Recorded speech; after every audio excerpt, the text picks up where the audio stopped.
Allez, on enchaîne avec une nouvelle ronde de ce tournoi de Grenke en freestyle. Ronde numéro 5 que je vais réussir à remporter face à Fabio Colenotti. Et j'ai oublié de vous dire bonjour, donc bonjour à tous et bonjour YouTube. Et j'ai envoyé cavalier G3 dans cette position. Alors, ce qu'il y a de particulier ce jour-là, c'est que les pièces sont quasiment toutes sur les bonnes cases en fait. Il y a tour et cavalier qui sont inversés et roi-dame, c'est tout. Donc on pourrait presque avoir une position classique. Et d'ailleurs, je vais jouer classique pour une fois. Il va jouer G6, je vais jouer E4 et E5. Et on voit qu'on va aller dans une certaine symétrie. Ici, il va rompre la symétrie, il va se décider à jouer KC6, je vais jouer D3. Donc vraiment très basique. Si jamais je bougeais ma dame et je faisais petit roc, on pourrait retomber vraiment dans des positions de 4-5 s'il faisait de même. Il joue D6 et je vais essayer d'être créatif en amenant cavalier C3. Il va jouer cavalier F4, intéressant. Parce que ce cavalier, j'ai pas trop envie de le prendre. J'ai pas envie de lui donner un pion en F4. Et je vais venir avec K D5 pour l'éliminer. Donc une suite assez logique, je dirais, ici, hein, en fait. Et ça, c'est une chose que j'ai remarqué dans ces freestyles. C'est quand on joue central, c'est un peu comme dans nos parties habituelles. Hein. Il y a quelques possibilités, mais c'est pas non plus illimité. Hein. S'il y en a un qui place au centre, qui est très concret, pas si simple. Un peu comme quand on joue E4, vous savez, qu'on joue pour l'initiative tout de suite. Bah, c'est un peu ça ici. Là, il va prendre. Alors, je pense que G5, il y a cavalier F6, si mes souvenirs sont bons, donc il peut pas le faire. Peut-être cavalier E6, je crois qu'il y en a qui ont fait cette manœuvre dans les parties. Mais il va échanger. Fou prend et fou E6, donc il va essayer de jouer très solide à ce moment-là. Et je vais me décider à laisser prendre pour créer un déséquilibre. Alors, si je prends, il pourrait déjà prendre de la dame, mais aussi peut-être du pion pour contrôler les cases blanches. Je décide de compliquer les choses et de le laisser prendre en D5. Et on va avoir donc cette position déséquilibrée sur la structure. Après la prise et E7. Donc je vais avoir une petite force grâce à ce pion D. Et lui va avoir une petite force avec la poussée à l'aile roi. Très complexe. Très très complexe.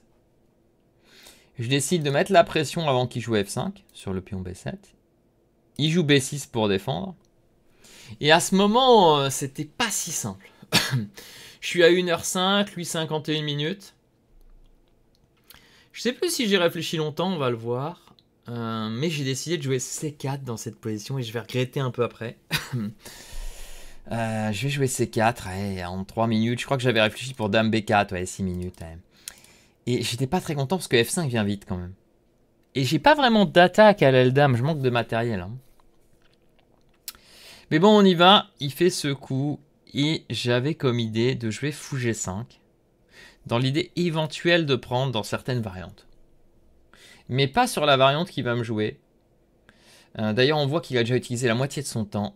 Il va me jouer Dame G6. Et je me dis, attends, si je prends, fou prend, je vais l'aider. Je me décide donc à reculer. Bon, l'idée, c'est quoi? C'est s'il pousse ici, je vais jouer K en E4. Donc, j'aurai un beau cavalier. Et pour le moment, je pense que pousser E4, c'est pas très bon.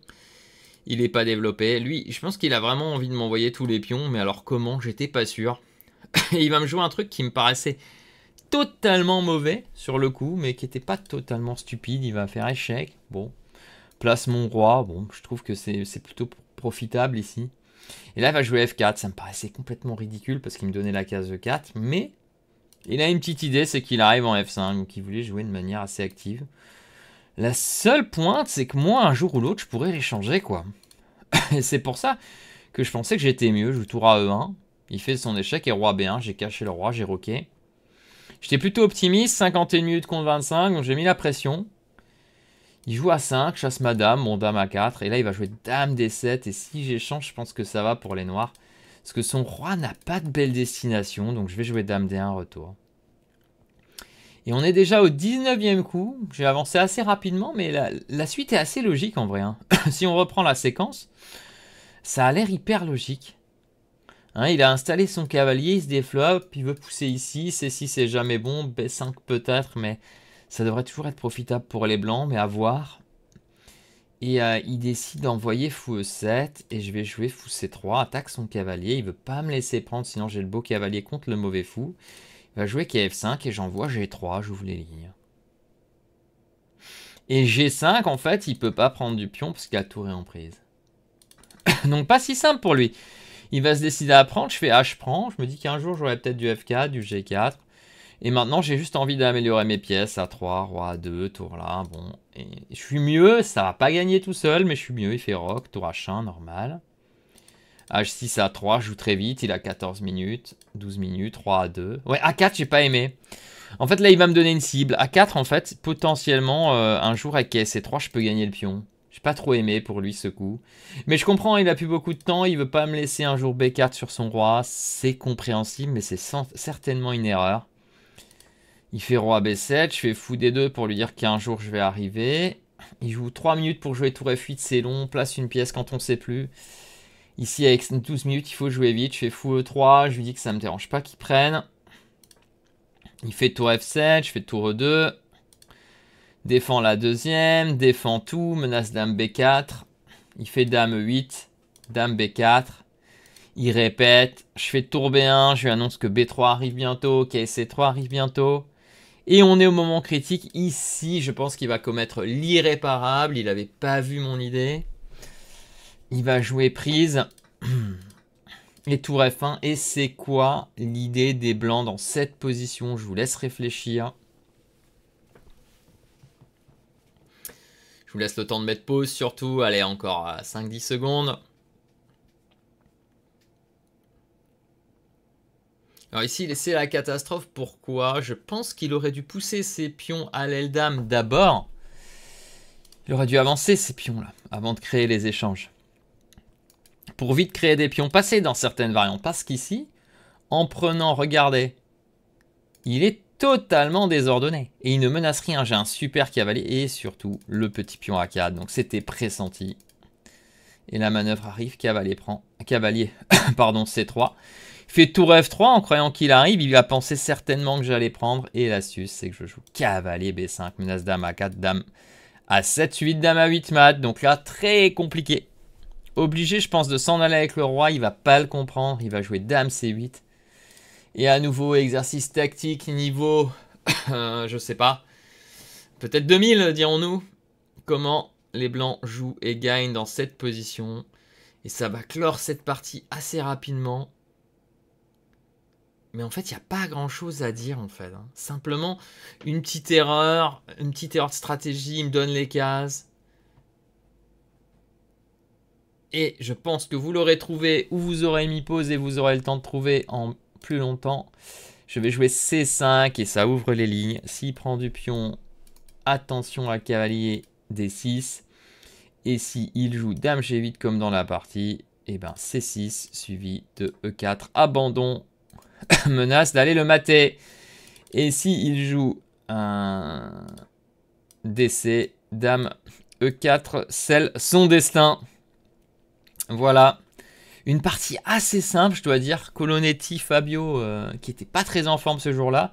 Mais je crois qu'il venait de switcher du classique au freestyle. Donc ce qui explique les choses.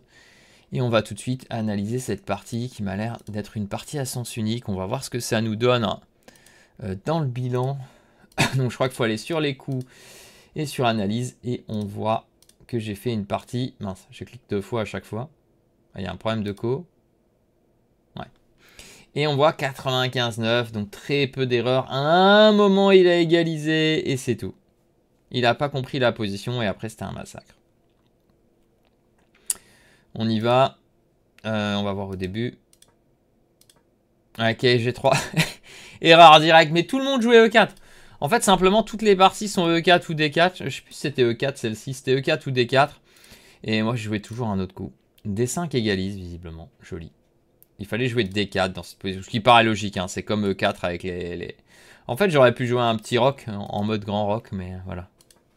Bon, pas un bon coup de ma part. Mais ici, je pousse, il pousse. Je fais fou C4. Voilà. Et là, il doit faire fou C5. Ça paraissait normal. Il veut créer un peu de jeu, je suis d'accord. Je pense que KD5 c'est pas mal. Bon, on leur dit fou E3, mais je pense que KD5 c'est un très bon coup pour créer du jeu.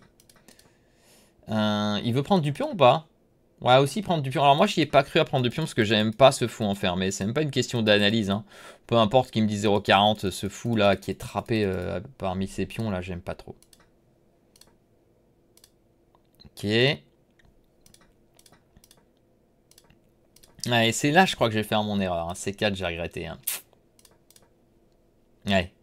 Et là, A5, H6, G6, Dame G6, c'est une erreur.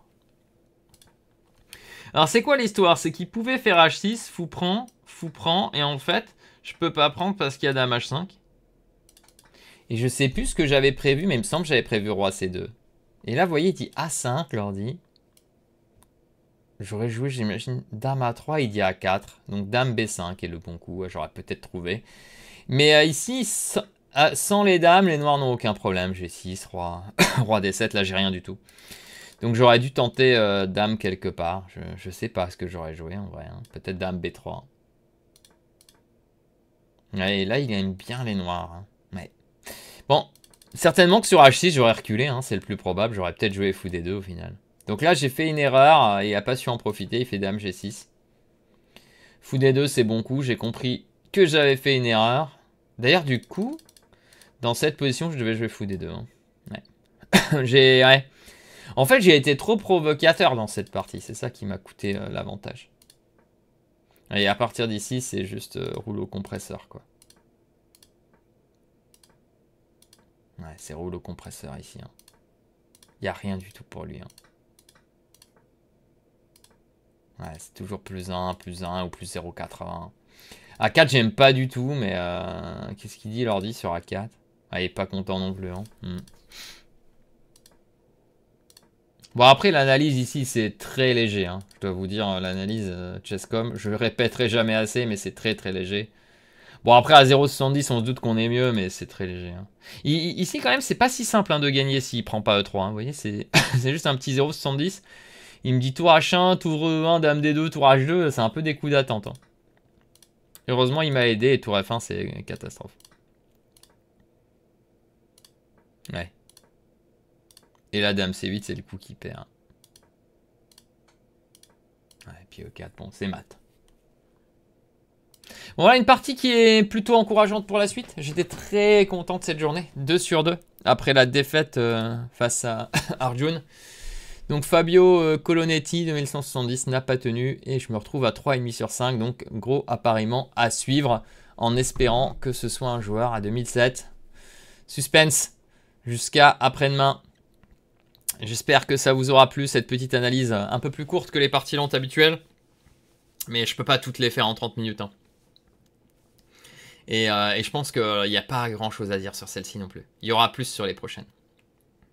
Voilà. Allez, je vous souhaite à tous une bonne journée. Pensez toujours à vous abonner, liker, commenter et à partager. Allez, à bientôt.